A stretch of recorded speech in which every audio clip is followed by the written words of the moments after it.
ओम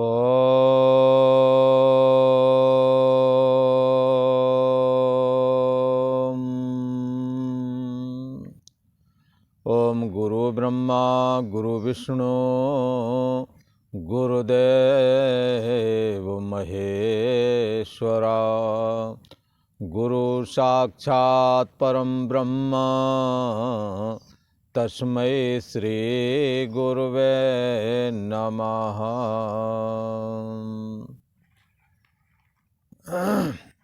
ओम शंकरं शंकराचार्यं केशवं बादरायणं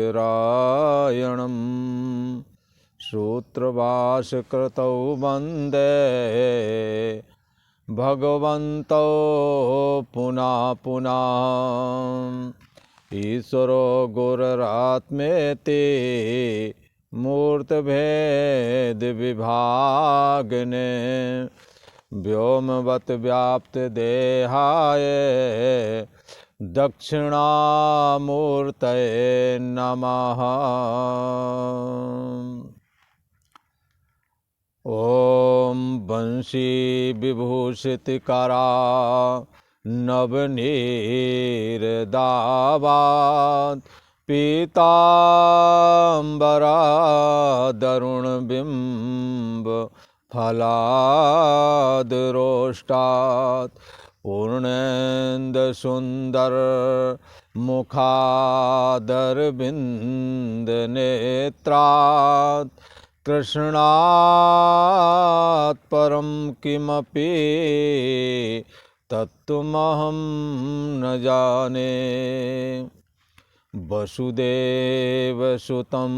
देवं कंसचाणूरमर्दनं देवकी परमानन्दं कृष्णं वन्दे जगद्गुरुम्। ऐं सरस्वत्यै नमः। ओम शांति शांति शांति। पूर्व का प्रसंग चल रहा था ज्ञान कर्म संन्यास योग का। चौथा अध्याय पूर्ण हो गया है। अब पंचम अध्याय की शुरुआत करते हैं। पंचम अध्याय बड़ा ही अच्छा अध्याय है और इसमें सांख्य योग और कर्म योग के विषय में शुरुआत से चर्चा करते हैं। भगवान श्री कृष्ण और भी बहुत सारे विषय हैं। सांख्य योगी और कर्म योगी का दोनों का कर्तापन बाधित होता है। किस तरह से बाधित होता है इस पर बड़ी सुंदर चर्चा आने वाली है। तो यहाँ पर भगवान श्री कृष्ण पूर्व में ज्ञान का बड़ा बढ़िया निरूपण किए और एक तरह से ज्ञान की प्रशंसा की। जैसे पूर्व के चौथे अध्याय में आता है, ना ही ज्ञानेन सदृशम पवित्रमिह विद्यते तत् स्वयं योग संसिद्धि काले नात्मनि विन्दति। ज्ञान के समान इस दुनिया में पवित्र करने वाली कोई वस्तु नहीं है। तत् स्वयं तो कहते हैं ज्ञान के समान पवित्र करने वाली कोई चीज नहीं। इसलिए चाहे जितने पापात्मा क्यों न बने रहो, यदि तुम इस ज्ञान को, जो परमात्मा का ज्ञान है, जो ये गीता ज्ञान है, यदि इसको आपने धारण किया तो निसंदेह आप पापों से मुक्त होकर के परमात्मा की भक्ति को प्राप्त कर सकते हैं, ऐसा कहा। तो और दूसरी एक जगह ऐसा कहा, योग संन्यस्त कर्माणम ज्ञान संच्छिन्न संशयम। कर्म योग की विधि से जिसने अपने कर्मों को परमात्मा में अर्पण कर दिया है, ऐसा कर्मयोग की भी चर्चा की है। और ऐसा भी कहा कि जो दुर्लभ ब्रह्म ज्ञान है वो कर्म योग करने वाले को सहज में ही प्राप्त हो जाता है।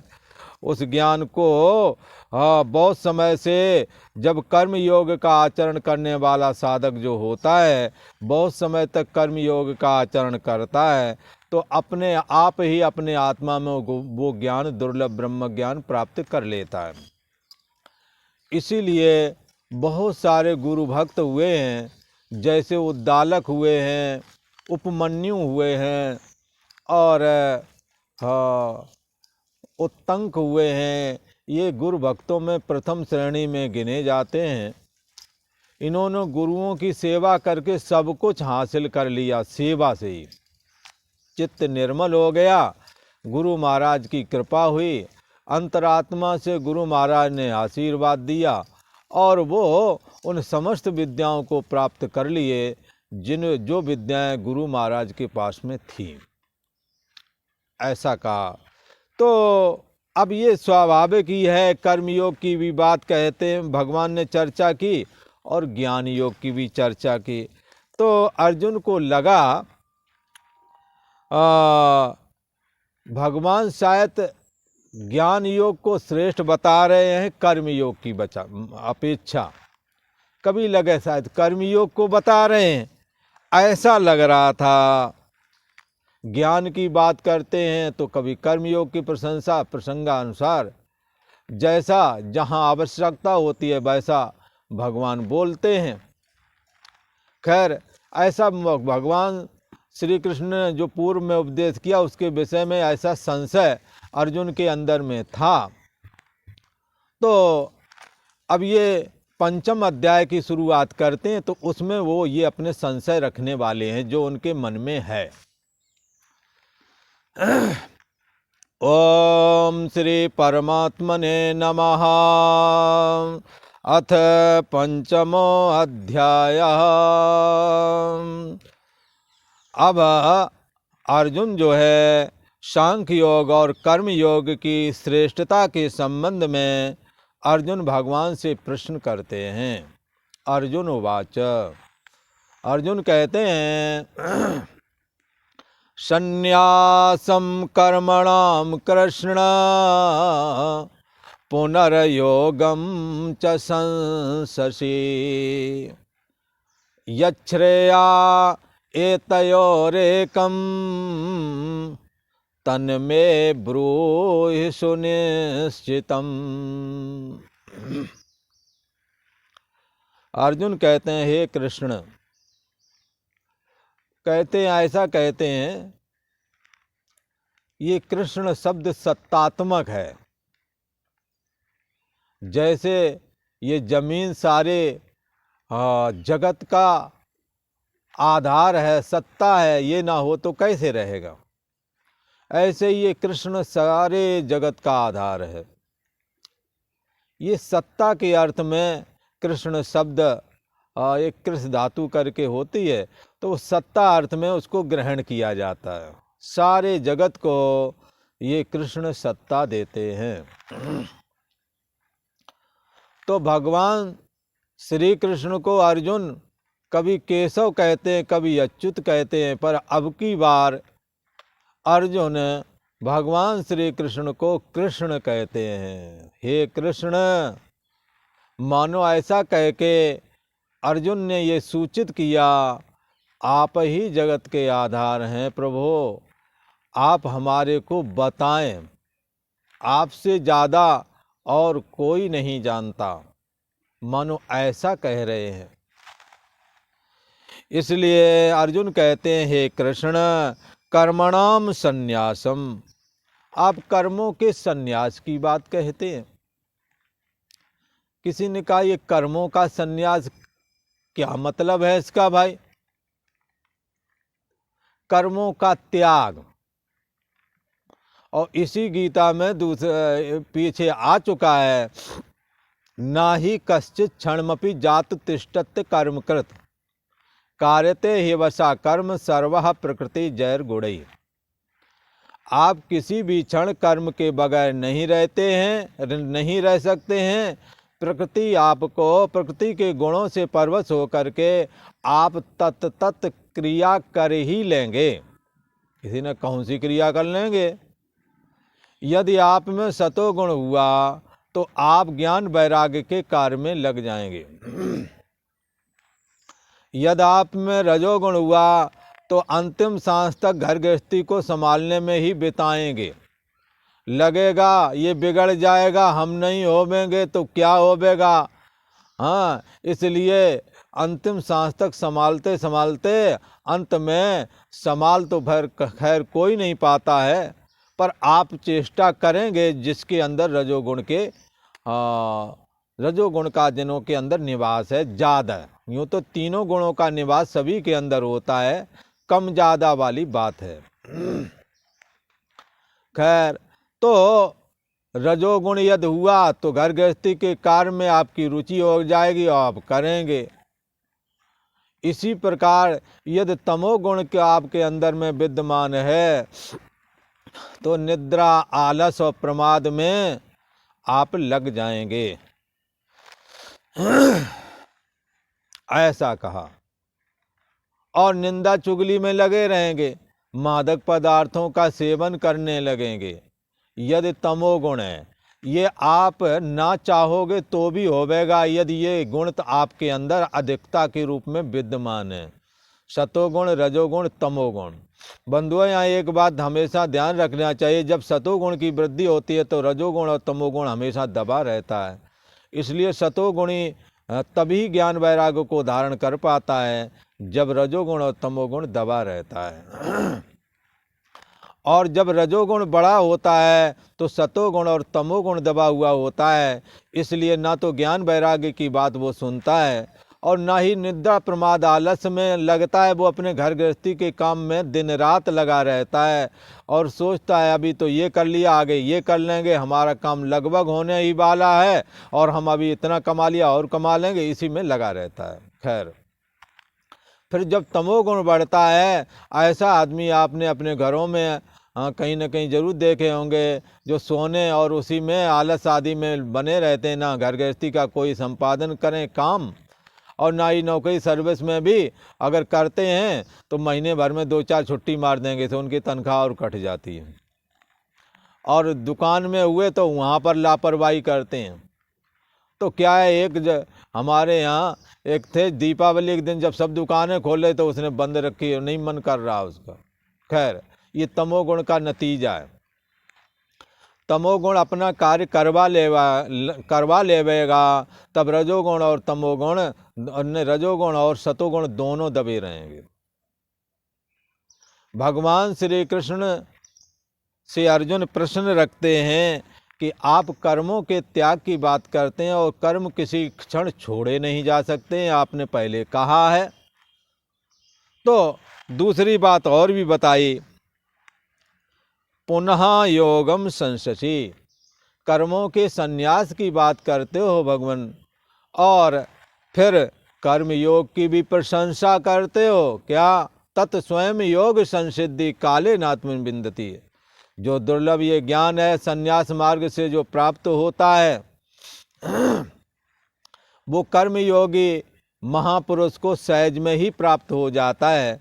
ऐसा भगवान श्री कृष्ण ने कहा। अब अर्जुन को लगता है कि कर्म योग ठीक है या ज्ञान योग ठीक है, ऐसा मन में आया। तो भगवान श्री कृष्ण कहते हैं, हे अर्जुन, जहाँ कर्म के संन्यास की बात कहते हैं वहाँ कर्मों का कोई त्याग स्वरूपता नहीं कर सकता। और जो ऐसा कहें कि हम कर्म नहीं करते हैं, उनको आप देखेंगे वो भोजन करेंगे, उनका भोजन हजम हो जाएगा, उन्हें पुनः भूख लगेगी, वो सारे काम वो करेंगे जो आम आदमी करता है। कुछ क्षण के लिए बैठ जाने से कर्म बंद हो गया, ऐसा नहीं कहा जा सकता है। आंखें बंद करके घंटे भर के लिए बैठ गए, बोले हमने इतने टाइम कुछ नहीं किया। पर बंधुओं, उतने टाइम आप खूब करते रहे, मानसिक काम करते रहे। ये ध्यान भी मानसिक कर्म है। इसलिए कर्म से कैसे छूटा जाए, तो कर्म संन्यास की बात भगवान श्री कृष्ण ने कही। कर्म संन्यास किसे कहते हैं, तो कहते हैं मन, इंद्रियां और शरीर द्वारा होने वाली जो चेष्टाएं हैं, जिनको कर्म कहते हैं, इनका कर्तापन छोड़ देना, कर्मों का संन्यास हो गया। इसको कहते हैं कर्म संन्यास। शरीर, मन और इंद्रियों से होने वाली चेष्टाओं को अपना ना मानना, ये कर्म संन्यास कहलाता है। और कर्म योग तो जानते ही हैं कि कर्म योग में कर्तापन, इसमें कर्तापन का, कर्म संन्यास में कर्तापन का त्याग होता है। पर कर्म योग में अभी कर्ता मैं हूँ ऐसा साधक जानता नहीं है। पर गुरुओं ने, शास्त्रों ने कहा कि तुम फलाकांक्षा और आसक्ति छोड़ दो, कामना छोड़ दो। हाँ, ऐसा कहा तो उसने स्वीकार कर लिया और समस्त कर्मों को कामना रहित, फल की इच्छा से रहित होकर के, आसक्ति रहित होकर के करने लगा। उसके ऐसा करने से जब फल की इच्छा, कामना आदि, आसक्ति आदि नहीं रखे, तो फिर वो जो फल आया, वो फल हाँ एक विलक्षण आया उस, क्योंकि आपने चाहा नहीं उसका फल। इसलिए जब चाहा नहीं, जिसको, जब कोई साधक या जब कोई पुरुष अपने कर्म का कोई फल नहीं चाहता है, तब उसके अंदर एक दुर्लभ फल, परमात्मा से प्रेम पैदा होता है। इसलिए इसी का नाम भक्ति है। तो उसके अंदर परमात्मा की भक्ति का जन्म हो जाता है। तो उस भक्ति के द्वारा ये दुर्लभ ब्रह्म ज्ञान, इसका कर्तापन बड़ी आसानी से बाधित हो जाता है। गीता का श्रवण किया, उपनिषद का श्रवण किया, गुरुओं ने जब युक्ति बताई कि तुम्हारा अहम है, उसी में कर्तापन है और इसके तुम जानने वाले हो, इसलिए तुम्हारे में ये कर्म नहीं है। जब ऐसा सुनता है तो कर्म योगी साधक को इसका तत्क्षण ज्ञान हो जाता है और स्थिति भी प्राप्त हो जाती है। कारण, क्योंकि उसने कर्म फल की इच्छा पहले नहीं रखी, आसक्ति पहले नहीं रखी, कामना पहले नहीं रखी। तो कर्म त्याग एक तरह, वो कर्म संन्यास तो एक तरह से हो ही गया, पर मैं करता हूँ, ये बात उसके दिमाग में थी। जब ज्ञान का श्रवण किया, उपनिषद का श्रवण किया, तो पता लगा कर्तापन अहम में रहता है और अहम का भी होना ना होना आपके द्वारा जाना जाता है। इसलिए अहम तुम नहीं हो, अहम से तुम्हारा कोई संबंध नहीं है। जैसे दूर रखा हुआ कोई घड़ा हो, तो घड़ा का देखने वाला अलग होता है और घड़ा अलग होता है। हाँ, दिखने में आने वाला घड़ा अलग है, देखने वाला अलग है। ऐसे ही तुम्हारा जो ये अहम है वो अलग है और आप देखने वाले हैं। आपके रहते अहम आता है, आपके रहते जाता है, इसलिए आप अलग हैं।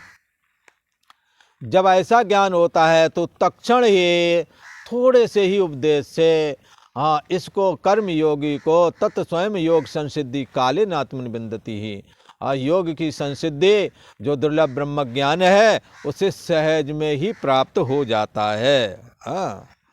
तो वो कर्मयोग चूँकि बहुत काफ़ी समय से करता रहा ना, तो अंतःकरण के द्वारा, वो कर्मयोग के द्वारा अंतःकरण शुद्ध हुआ और स्वयं अपने आप से अपने आत्मा को पा लेता है, ऐसा कहा।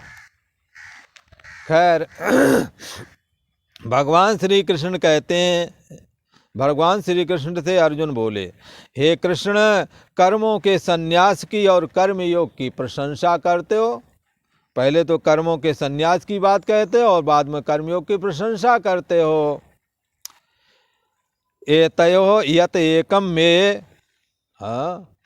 सुनिश्चितम श्रेयः तत् ब्रूये। इन दोनों में से कर्म संन्यास और कर्म योग, इन दोनों में से यत एकम, जो एक मेरे लिए सुनिश्चितम, भली भांति निश्चित किया हुआ आपके द्वारा जो श्रेष्ठ मार्ग हो, जो कल्याणकारी मार्ग हो, इन दोनों में से तत्ब्रूहि, वो मुझे बताओ, ऐसा कहा। अब भगवान श्री कृष्ण कहते हैं, हे अर्जुन, श्री भगवान उवाच संन्यासः कर्मयोगश्च निःश्रेयस्करा बुभौ तयोस्तु कर्म संन्यासात् कर्मयोगा विशेष्यते। कहते हैं संन्यासः कर्मयोगश्च निःश्रेयस्करा बुभौ। हे अर्जुन, संन्यासः च कर्मयोग, कर्मों का त्याग, कर्मों का त्याग का मतलब है यहाँ कर्तापन का त्याग। संन्यासः च कर्मयोगः, शरीर मन और इंद्रियों के द्वारा, बुद्धि के द्वारा होने वाली चेष्टा को अपनी चेष्टा जो नहीं मानता, उसको कहेंगे इसने अपना कर्तापन बाधित कर दिया है, कर्तापन इसका अब नहीं रहा। तो कहते हैं कर्म संन्यास और कर्मयोग उभौ निःश्रेयस्करा बुभौ, दोनों ही कल्याण करने वाले हैं। कर्मों का त्याग रूप कर्म संन्यास अथवा कर्तापन का त्याग कर देना। कौन से कर्तापन का?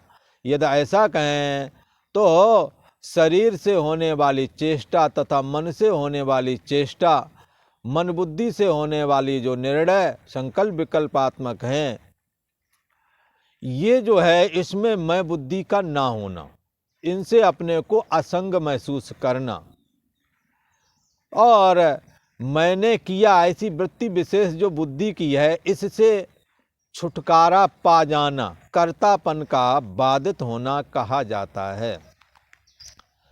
कर्तापन अहम अस्मि, मैंने किया, मैं भोगूंगा, प्रया करके ऐसा लोग कहते हुए सुने जाते हैं, ये सब मैंने किया। यदि आपने किया है तो आप उसके फल के भोक्ता भी बनेंगे। इसलिए कर्मों के फल को यदि कामना युक्त होकर के करेंगे, फल की आकांक्षा से करेंगे, बंधुओं उस कर्म का फल आपको जरूर मिलेगा। अच्छा करोगे अच्छा मिलेगा, गलत करोगे तो गलत का भी मिलेगा।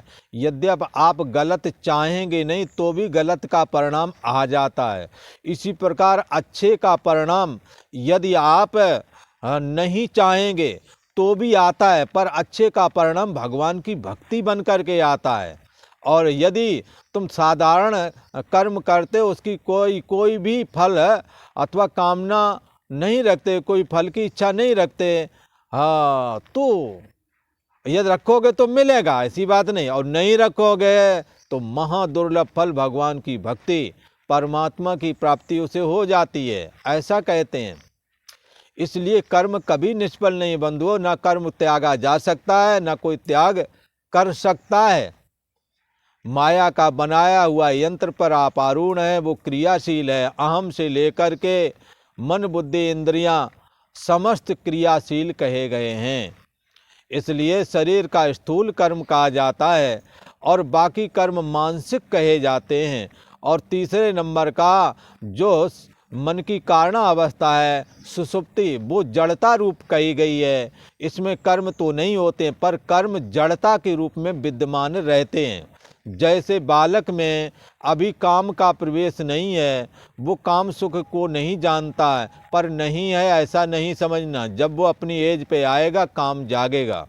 ऐसे सुसुप्ति अवस्था में कर्म नहीं है ऐसा कहते हैं, पर कर्म वहाँ सोया हुआ विद्यमान है।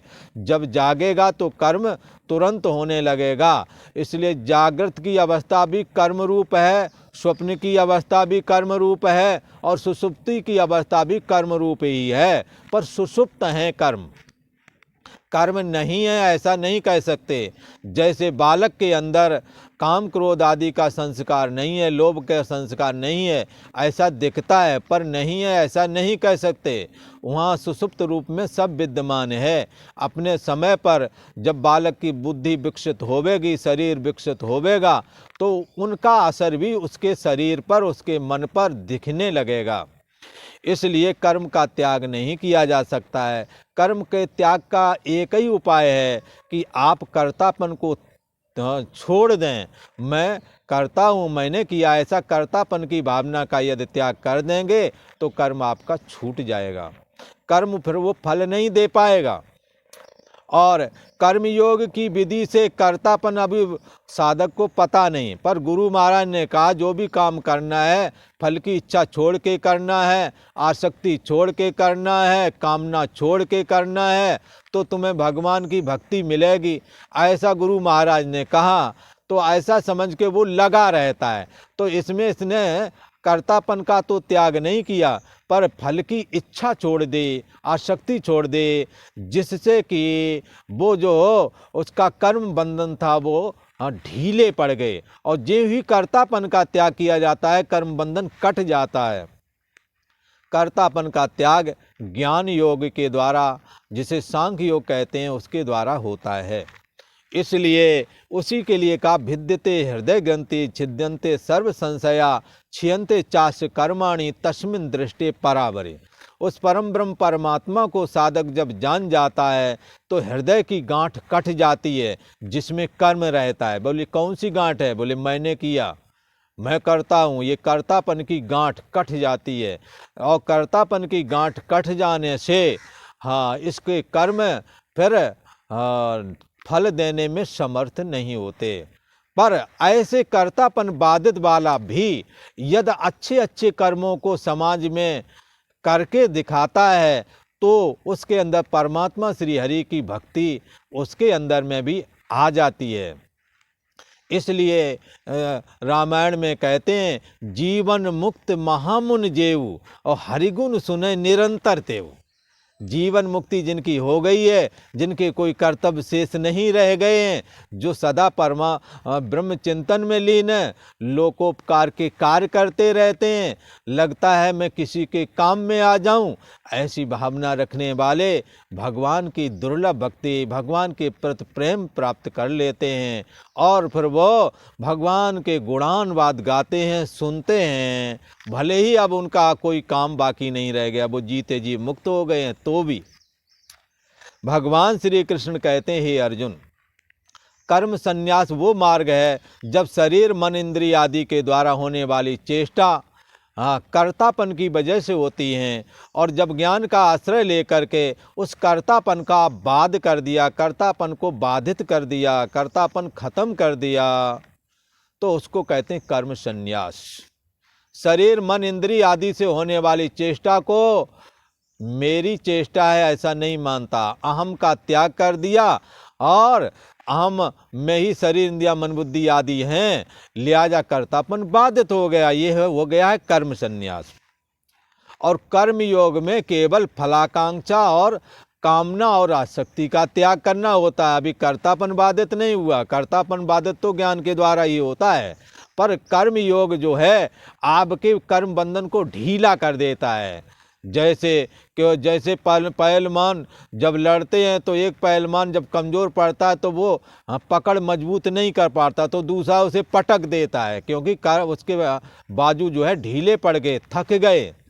ऐसे कर्म के बंधन ढीले पड़ जाते हैं, और इतने ढीले पड़ जाते हैं कि जरा सा सांख्य योग का श्रवण किया, उपनिषद का श्रवण किया, गीता का श्रवण किया, भागवत का श्रवण किया, और जब ये पता लगा कि कर्तापन तो तुम्हारे में है ही नहीं, कर्म तो तुम्हारे में है ही नहीं, बस उसी क्षण कर्म उसके खत्म हो जाते। तत् स्वयं योग संसिद्धि काले नात्मनि बिंदती।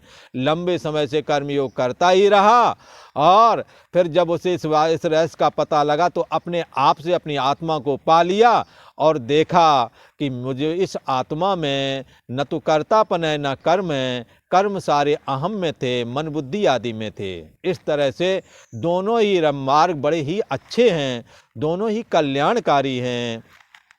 भगवान श्री कृष्ण कहते हैं कि कर्म संन्यास और कर्म योग उभौ निःश्रेयस करा बुभौ, दोनों ही कल्याण करने वाले हैं। परंतु हे अर्जुन, तयोस्तु कर्म संन्यास कर्म योगा विशिष्यते, पर मेरी नज़र में उन दोनों में से कर्म संन्यास अर्थात शरीर मन इंद्रिय आदि से होने वाली जो चेष्टा है, उसके वो चेष्टा कर्तापन की वजह से होती है, और कर्तापन अहम में रहता है, और अहम का होना ना होना आपने जाना, इसलिए अहम से आपने अपनी मैं को हटा लिया, लिहाजा कर्तापन खत्म हो गया, नष्ट हो गया। ये सांख्य योग ज्ञान के द्वारा ये साधक जान जाता है। जब आत्मा का श्रोतव्यो मंतव्यो निदिध्यासितव्या, जब आत्मा का श्रवण मनन और निध्यासन करता है, तब उसको ये दुर्लभ कर्तापन को बाधित करने की शक्ति आत्मा में मैं बुद्धि स्थित होने से प्राप्त हो जाती है। लिहाजा क्या है कि तो भी भगवान श्री कृष्ण कर्म संन्यास की अपेक्षा कर्म योगा विशिष्यते, कर्म योग को श्रेष्ठ मान रहे हैं। बोले क्यों, ऐसा क्यों? कर्म योग में तो केवल बंधन ढीले पड़ते हैं, उसमें कर्म बंधन तो खत्म ही हो जाते हैं। तो किसी ने कहा महाराज ये कर्मयोग को विशेष क्यों बताते हैं? तो किसी ने बोले इसलिए बताते हैं। किसी ने कहा भाई अच्छा एक बात बताओ कि अभी ये प्राइमरी में पढ़ने वाला जो छात्र है, छोटा बालक है, और एक जो है MSc कर लिया है, इन दोनों में कौन श्रेष्ठ है?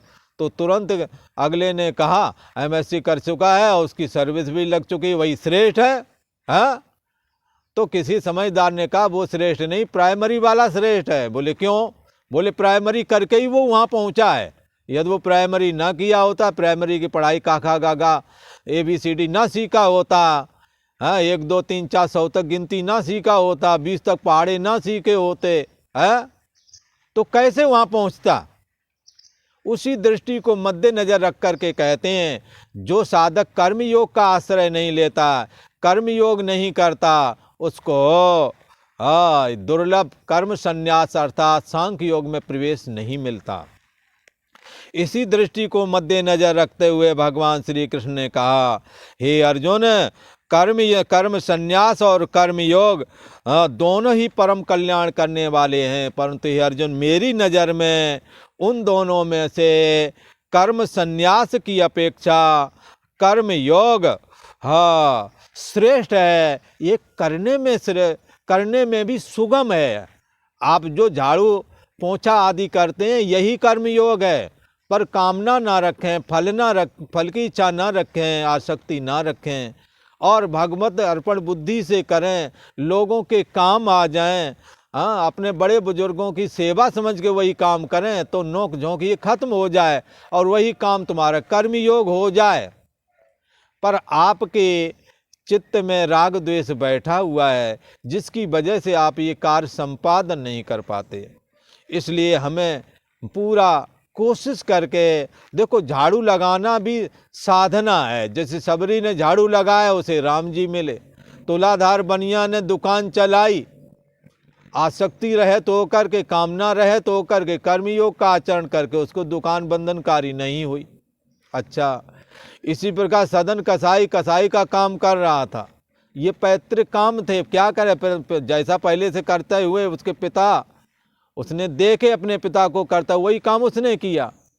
तो सहजम कर्म कौंते सदोषमपि न त्यजेत, ये दोषयुक्त कर्म भी यदि परंपरा से चले आ रहे हैं तो दोषयुक्त नहीं कहे जाते हैं। इनको जब आसक्ति और फल की इच्छा से रहित तो करके करोगे तो यही कर्म मुक्ति का हेतु भी बन जाते हैं। इसलिए कर्म संन्यास और कर्म योग ये दोनों ही परम कल्याणकारी हैं, परंतु उन दोनों में से कर्म संन्यास की अपेक्षा कर्म योग श्रेष्ठ है, क्योंकि ये साधन सब कर सकते हैं। और आज इतना ही। ओम शांति शांति शांति।